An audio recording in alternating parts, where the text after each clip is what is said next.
प्रधानमंत्री नरेंद्र मोदी की मैराथन बैठक गृह मंत्री अमित शाह के साथ करीब 2 घंटे मंथन। सूत्रों से खबर कई अहम मुद्दों पर चर्चा। नड्डा और शाह के बीच भी बैठक।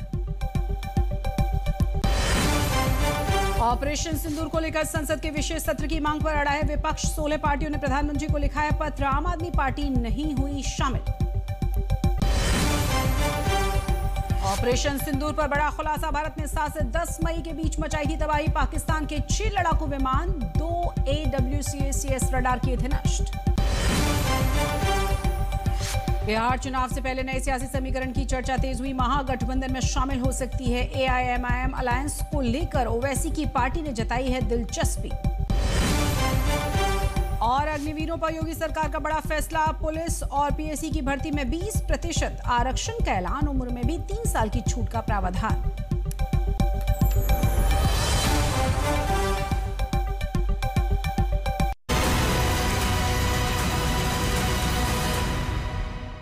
नमस्कार, मैं हूं शम्स ताहर खान और आप देख रहे हैं वारदात।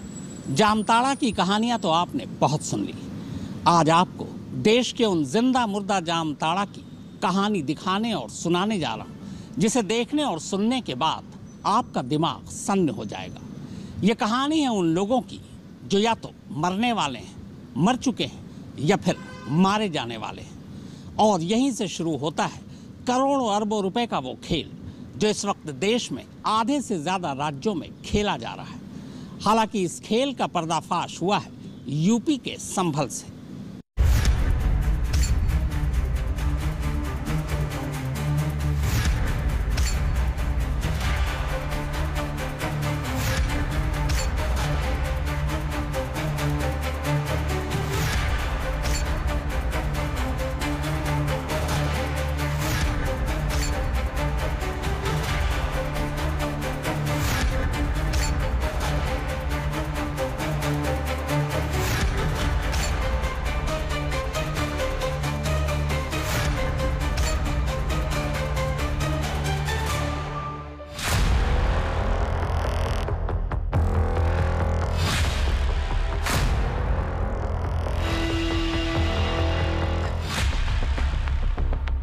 ये देश भर के करीब आधे से ज्यादा राज्यों में चल रहे उस लेटेस्ट जामताड़ा की बात कर रही है, जो सिर्फ खाता खाली कर किसी को कंगाल नहीं बनाते, बल्कि एक साथ मरे हुए, मरने वाले और मार दिए जाने वाले लोगों की बीमारी और जिंदगी दोनों का सौदा कर रहे हैं।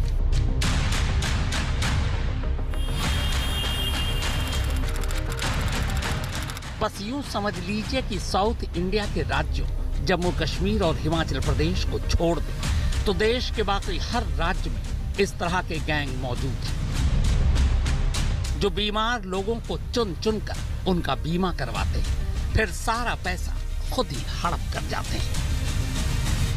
इन्हीं लोगों की भाषा में इन लोगों ने कहा कि मैम, क्योंकि हम मराठी में बात नहीं कर पाएंगे और कन्नड़ में बात नहीं कर पाएंगे, तो इसलिए हम साउथ में नहीं जा रहे हैं। पर ये जितने भी हिंदी स्पीकिंग स्टेट्स हैं नॉर्थ के, उन सभी में इनका गैंग फैला हुआ है। हाँ, तो ये मतलब गुजरात से लेके असम तक सभी राज्यों में करते हैं। जो हमें डॉक्यूमेंट्स मिले हैं उसमें जम्मू एंड कश्मीर और हिमाचल को आप अगर छोड़ दें तो मध्य प्रदेश को इंक्लूड करते हुए सारे राज्य इनके नॉर्थ में आएंगे। मर चुके या मरने वाले लोगों के नाम पर पहले इंश्योरेंस और फिर उनकी मौत के बाद इंश्योरेंस की रकम को हड़पने के धंधे ने कैसे उत्तर प्रदेश के संभल को जामताड़ा बना दिया और कैसे इंश्योरेंस की रकम हड़पने का सिलसिला हत्याओं तक चला गया।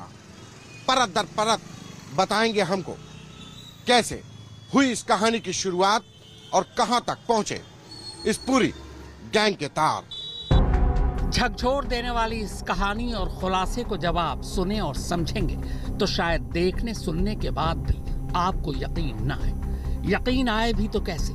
कोई कैसे यकीन कर सकता है कि एक मरने जा रहे इंसान, एक मर चुके इंसान और एक मारे जाने वाले इंसान से कुछ क्रिमिनल, सरकारी कर्मचारी, ग्राम प्रधान, बैंक और बीमा कंपनी के मुलाजिम मिलकर कैसे करोड़ों रुपए कमा रहे हैं। तो चलिए जामताड़ा पार्ट 2 ये संभल जामताड़ा की ये कहानी शुरू करता हूँ। इस कहानी की शुरुआत इसी साल जनवरी की एक ठंड और कोहरे भरी रात में अचानक होती है। मैं आ रही थी एक थाने से देर रात्रि में, जनवरी का महीना था, काफ़ी ज़्यादा यहाँ पे कोहरा था। और कोहरे में हम लोग सभी जब सामान्य लोगों की तरह जब ट्रैवल करते हैं, हम जानते हैं कि अगर सामने कोई पुलिस का वाहन हो या कोई बड़ी गाड़ी हो तो हम अपनी गाड़ी उसके पीछे लगा लेते हैं ताकि हमें रास्ता दिख सके। इतना इंटेंस कोहरा था, परंतु 2 गाड़ियों ने मुझे ओवरटेक किया था और हमें कुछ सस्पिशियस उनके मूवमेंट में लगा। उस समय हम लोग कार चोरी पे भी काम कर रहे थे, तो हमारे दिमाग में कहीं ना कहीं ये था कि कहीं ये कार चोरी वाली गैंग ना हो। तो उन लोगों को लगा कि हमें ऐसा लगा कि उनको एक बार हमें चेक कर लेना चाहिए। अचानक तुक्के में रोकी गई कार से जो 2 लोग मिले, उनमें से एक ओंकारेश मिश्रा और दूसरा अमित था। कार से 11.5 लाख कैश और 19 डेबिट कार्ड के अलावा मोबाइल से जो चीज पुलिस को मिली वो हैरान करने वाली थी।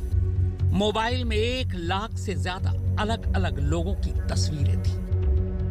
फिर इसके फ़ोन को हम एनालाइज करते चले गए और उसमें हमें बहुत सारी लोगों की फ़ोटोज़ मिली, जिसमें बहुत सारे 1 लाख से ऊपर फ़ोटोज़ थी। अधिकतर फ़ोटोज़ बहुत बीमार व्यक्तियों की थी, बहुत ही गरीब लोगों की फ़ोटोग्राफ्स थी। उन लोगों की 30-30 लाख की पॉलिसी होना, 20 लाख की पॉलिसी होना, जिसका प्रीमियम करने की शायद उन लोगों की क्षमता नहीं थी। ये सब हमें डाउट्स आते चले गए। अब तक पुलिस को समझ ही नहीं आ रहा था कि आखिर ये लोग हैं कौन, क्या करते हैं। इतने सारे डेबिट कार्ड, मोबाइल में ज्यादातर गरीब लोगों की तस्वीरें, मैसेज में बीमा रकम मिल जाने की बातें, संभल में गुजरात बैंक के पासबुक, आखिर ये रहस्य क्या है। तो हम लोगों ने काफ़ी सारा डॉक्यूमेंट भी सीज किया था। तो डॉक्यूमेंट्री मटेरियल में भी हम लोगों को एक जगह के यहाँ से 250 के ऊपर पासबुक्स, डेबिट कार्ड्स वगैरह सब मिले थे।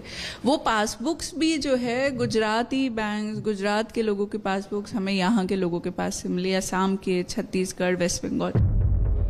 अब पूछताछ और कागजों की छानबीन के बाद धीरे धीरे पुलिस को ये बात समझ आने लगी कि मामला बहुत बड़ा है और ये मामला सिर्फ फर्जी बीमा का नहीं बल्कि खूनी बीमा का भी है। अब पुलिस ने उन्हीं कागजात के आधार पर उन घरों में जाकर छानबीन करने का फैसला किया जहां किसी न किसी की मौत पर बीमा के पैसे मिले थे। अब एक एक कर पुलिस उन पतों पर पहुंचती रही और एक एक कर वो खुलासा होता चला गया जिसने खुद पुलिस को हैरान कर दिया। तो शुरू में जैसे सुनीता के हस्बैंड हुए या एक और रुखसार वाला केस था, उसमें भी उसके पति को कैंसर था। तब तक हमें लग रहा था कि ये लोग मरणासन व्यक्तियों की तलाश में रहते हैं, जो मरने वाले हैं किसी गंभीर बीमारी से। उन लोगों की पॉलिसी खुलवा के और जब वो मर जाएंगे तो उनको हार्ट अटैक से मरा हुआ दिखा के उनका बीमा का पैसा हड़प लेंगे। ये प्रियंका है। संभल के जामताड़ा की जांच की शुरुआत प्रियंका के इसी घर से हुई। प्रियंका के पति दिनेश शर्मा की कैंसर से मौत हो गई थी। मौत से पहले एक रोज कुछ लोग घर आते हैं और दिनेश के इलाज के खर्चे के नाम पर उसका बीमा करवाते हैं, 25 लाख का बीमा। उन्होंने बताया था कि 5 लाख रुपए यानी कि इलाज के लिए मिलेंगे और अगर कोई दुर्घटना घट जाती है तो आपको 20 लाख रुपए बाद में दिए जाएंगे। मैंने भी इस लालच से इंश्योरेंस करा दिया। इन्होंने 1,40,000 रुपए मुझसे ले लिए थे।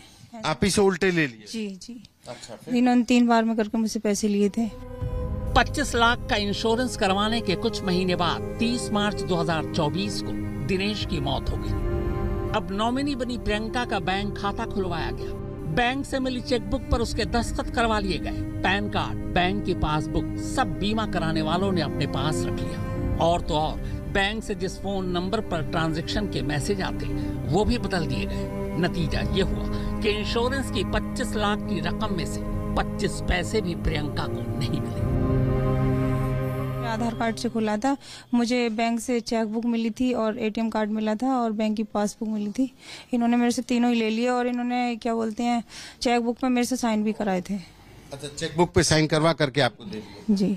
उसके बाद में इन्होंने मुझे आज तक ना ही पैसा दिया है। मैं इंश्योरेंस वाला भी पैसे नहीं दिया और 1,40,000 जो मुझसे ले लिए हैं उसमें से कोई पैसा नहीं दिया।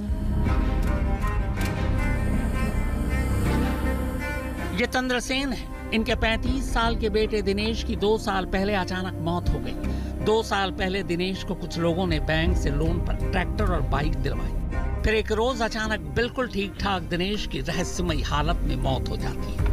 मौत के बाद पता ये चलता है कि चूंकि दिनेश मर चुका है लिहाजा बैंक से लोन माफ हो गया, मगर ट्रैक्टर और बाइक उन लोगों को मिली जिन्होंने दिनेश को लोन दिलवाया था। लड़के को शराब पिला पिला करके पहले उसके नाम पे ट्रैक्टर फाइनेंस कराया, फिर शराब पिला के मार दिया। हाँ पैर ट्रैक्टर निकाले बाद में बाइक मोटरसाइकिल दारू पिला लड़के मार दिया। अब ट्रैक्टर कहाँ है? अब ट्रैक्टर उन्हीं के पास है, लठी रहा है वो अभी वाले पास। अब जैसे ही दिनेश और गाड़ियों के लोन और बीमा के बारे में पुलिस को पता चला तो जांच और आगे बढ़ी। अगला खुलासा दिमाग चकरा देने वाला था। पता चला कि ये वो गैंग है जो गरीब लोगों को चुनता है, उनके नाम पर गाड़ियों का लोन करवाता है, फिर गाड़ी खुद ही चोरी करवाता है और सारे पैसे खुद हड़प कर लेता है। जांच के बाद अकेले अमरोहा के आसपास से ये इतने सारे ट्रैक्टर जब्त किए गए। मैं ना तो किसी ट्रैक्टर के शोरूम के यार्ड में खड़ा हूं और ना ही किसी वर्कशॉप में। ये वो बरामद ट्रैक्टर हैं जिनको संभल पुलिस ने इंश्योरेंस गैंग से बरामद किए थे। ट्रैक्टर का इंश्योरेंस करवाकर, जिसके नाम पर इंश्योरेंस करवाया, उसकी मौत और फिर ट्रैक्टर के लोन को माफ कराकर उसे बेचने का यह धंधा न सिर्फ संभल बल्कि उत्तर प्रदेश के तमाम जिलों और उत्तर प्रदेश से बाहर आसाम तक फैला हुआ है। पुलिस अफसरों का तो यहां तक कहना है कि ट्रैक्टर फाइनेंस की ये कड़ियां देश के हर राज्य में है, बशर्ते वो गैंग अलग ऑपरेट कर रहे हों, लेकिन उनकी शुरुआत यहीं संभल से हुई। तफ्तीश और आगे बढ़ी तो त्रिलोक नाम के एक शख्स का केस भी सामने आया। त्रिलोक जून में ही मर गया था, मगर उसकी मौत के